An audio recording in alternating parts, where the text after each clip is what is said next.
Hello and welcome to this update video from the Organ Committee as of today on May of 2024.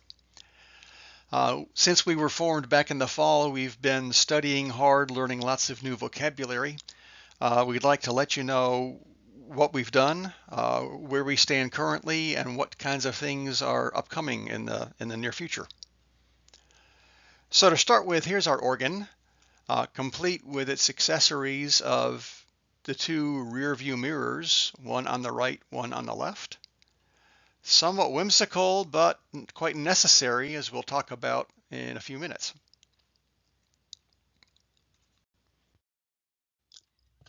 Here are the members of the committee.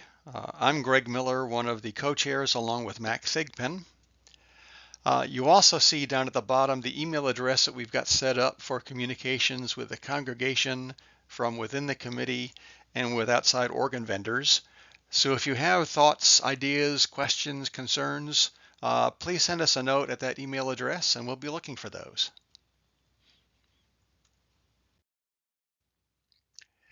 The first thing the committee did was to establish the goal for what our work involves.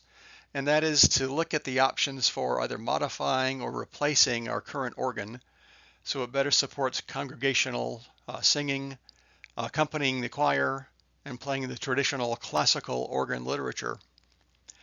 We also want to make sure that whatever we do is consistent with and complements the historic nature of our sanctuary. First, a bit of history. Our organ was built in 1886 for a private residence in Philadelphia. Later, it was moved to a church, also in Philadelphia. Once they stopped using it, it found its way to an organ clearinghouse where an organ builder revoiced it, changed out 4 of the 10 stops, and installed it in Mount Pleasant Presbyterian in 1982. So many thanks and much appreciation to all those that were involved in bringing this instrument to MPPC in 1982, where it has served us well for over 40 years. That brings us to the first question: why do we need to do anything at all? Here's what we've learned. Here's the organ console. 2 keyboards. Each keyboard operates a separate set of pipes. 58 keys on each keyboard, and we've learned that 61 keys are standard for an organ. So we're 3 keys short on each keyboard. It's a mechanical action organ, also called a tracker organ, which means pressing a key operates a series of wooden levers that open a valve that lets the air into the pipe that plays the note. And since there's this mechanical connection, this linkage, that means the console has to be built right into the pipe chamber there for those mechanical action connections to be made and for all those levers to operate as they need to. Based on where our organ is, that means the organist has to sit with his back to the conductor in the congregation. The organ has 10 stops.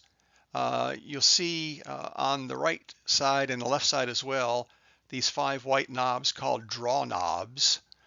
Those are what activates the stops. And basically a stop is a set of pipes that you want to play at any particular time.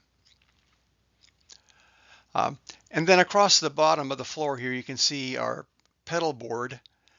We've learned that 32 keys are standard for a pedal keyboard. Ours has 27, so we're 5 pedal keys short there as well.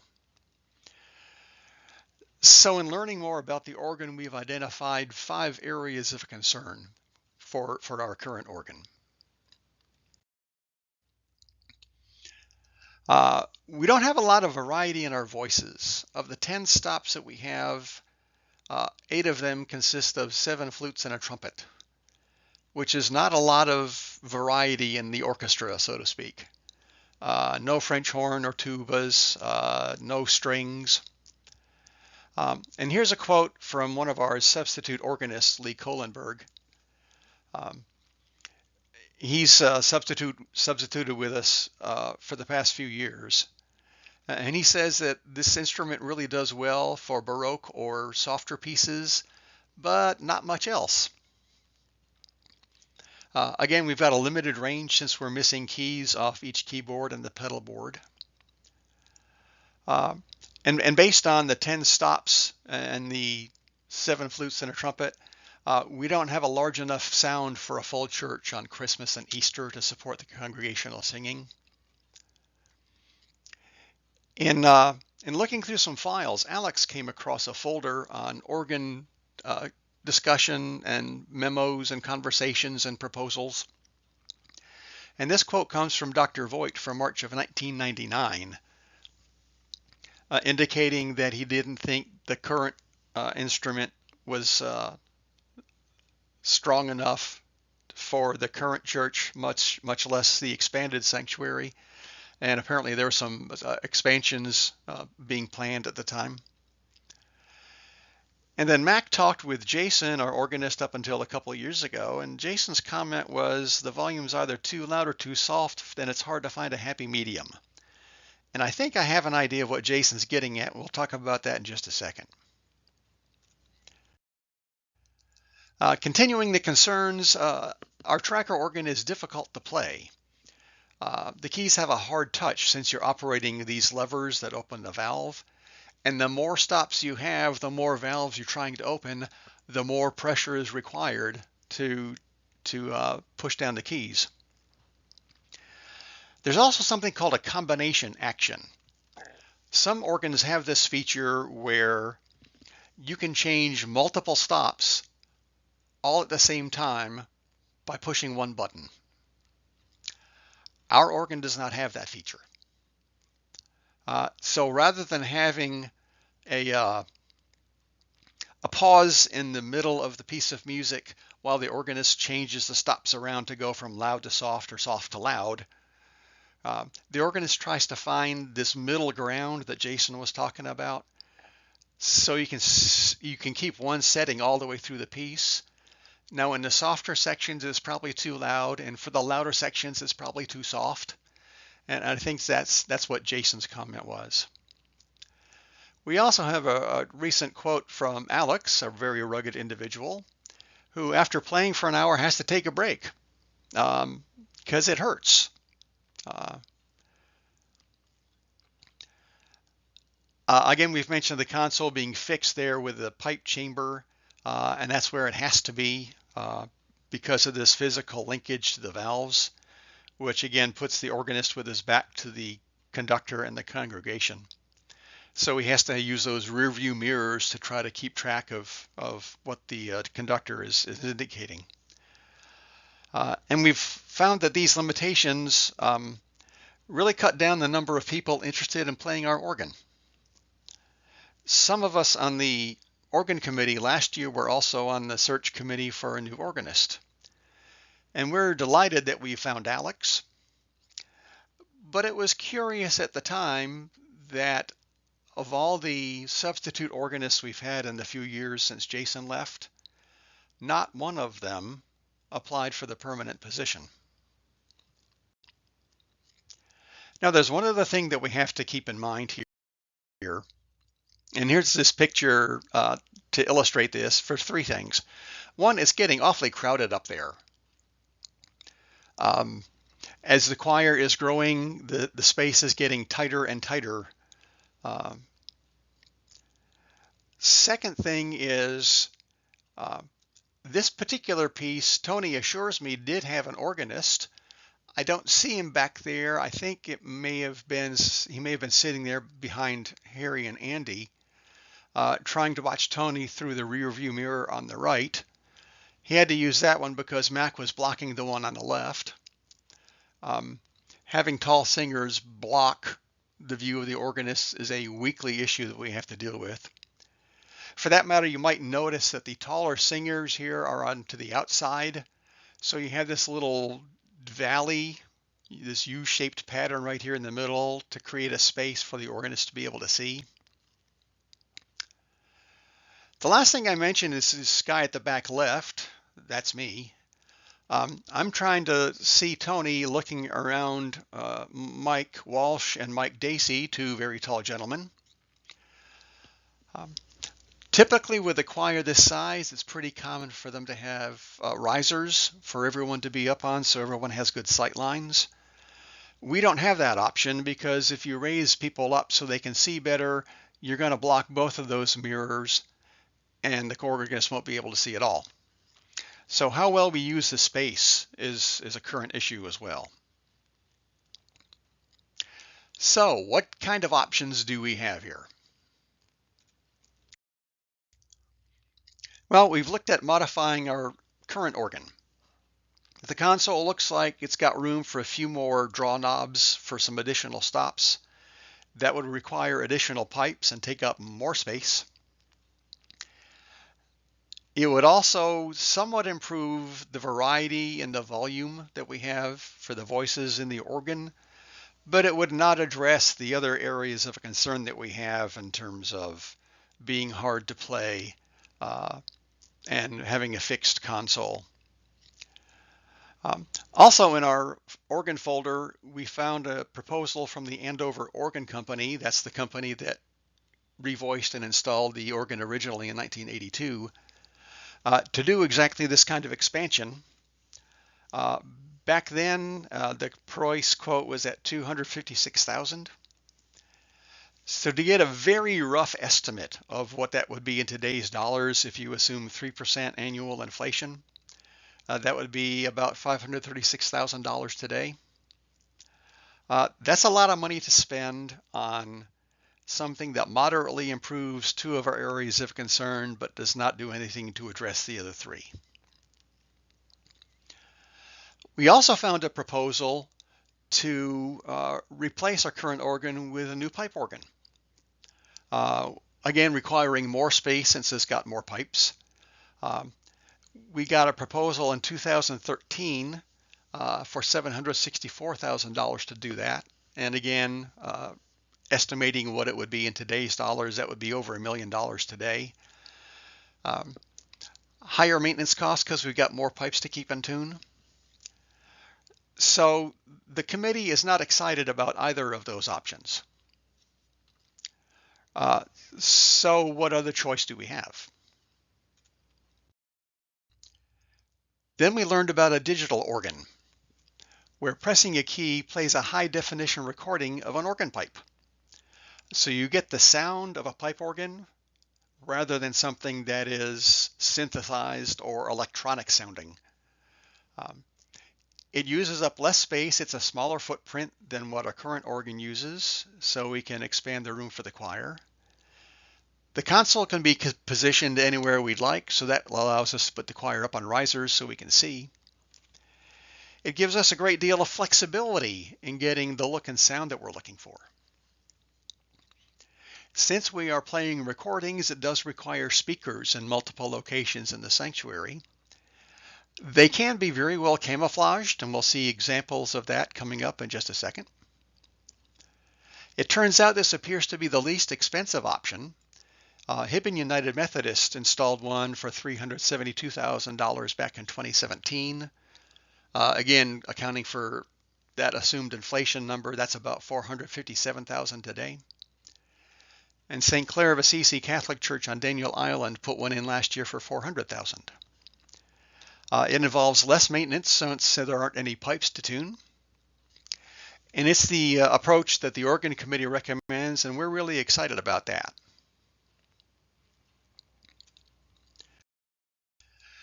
That all sounds good on paper, but what does it look like in person?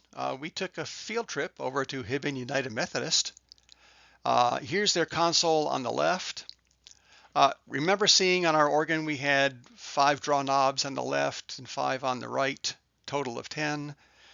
We didn't count how many stops they've got on the organ at Hibben, but certainly it's got a lot more variety in terms of volume and kinds of instruments that they've got there. On the right, you see the location of the speakers at the front of their sanctuary. Their speakers are located behind these panels at the top part of the wall across the back here. Oh, look, there are pipes there up there on top. And we learned that those pipes make absolutely no sound at all. They're there for decoration. There may be a speaker hiding behind those pipes, I think, as well. So you get the look of pipes from up front. You hear the organ, the pipe organ sound coming from up front. So it's pretty consistent with the kind of look and feel that we have today. We also visited St. Clair of Assisi on Daniel Island. Here's their console. You recall we talked about a combination action where you can change lots of stops just by pushing a button. That's what these buttons here are on the front of each of the keyboards. They're like presets on your car radio, Alex explained to us, where you can put together a combination of stops you want and then store it under button number 1, and then a different combination of stops under button number 2. And when you come to that point in the music that you're playing, all you do is push the button and that changes all those stops all at once. So it changes the sound of the organ from loud to soft or soft to loud, or changes the nature of the mixture. On the right here are a set of pipes. They've got 4 of these in the back of the church. 2 are at the very back in the balcony where the choir is, so the choir can hear. There are 2 clusters like this at the front of the balcony to send the sound out to the congregation. And again, those pipes make no sound whatsoever. Their purpose is to be decorative and to hide the speakers that are behind the pipes there. While we were there, Alex took it for a test drive, and I recorded a little bit of what Alex was playing. So here's what a digital organ sounds like.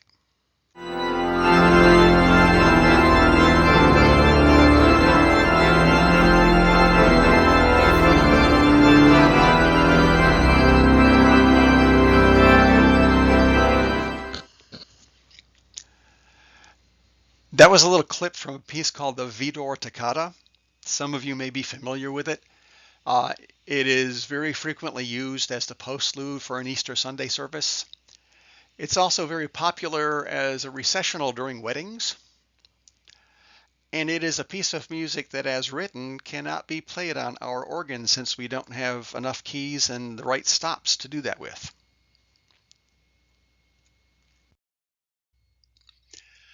So where can we get one of these things? We found there are 3 digital organ manufacturers in the U.S., Allen, Rogers, and Walker. We've also identified their local or regional dealers.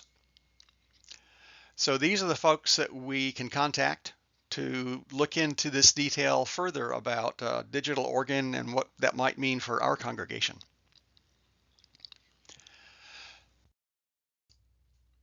So where we are today, we've presented this information to the session at the April meeting, and they've given us the approval to pursue this digital approach.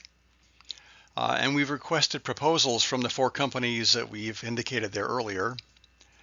Once we get all the responses back in, the committee will review all those proposals and make a recommendation about which company to work with. And we'll report back to the session with the proposal that we recommend, the specific pricing for our situation, rather than this very rough estimate, and then an implementation plan in terms of how we get there from here, including how we're going to pay for it.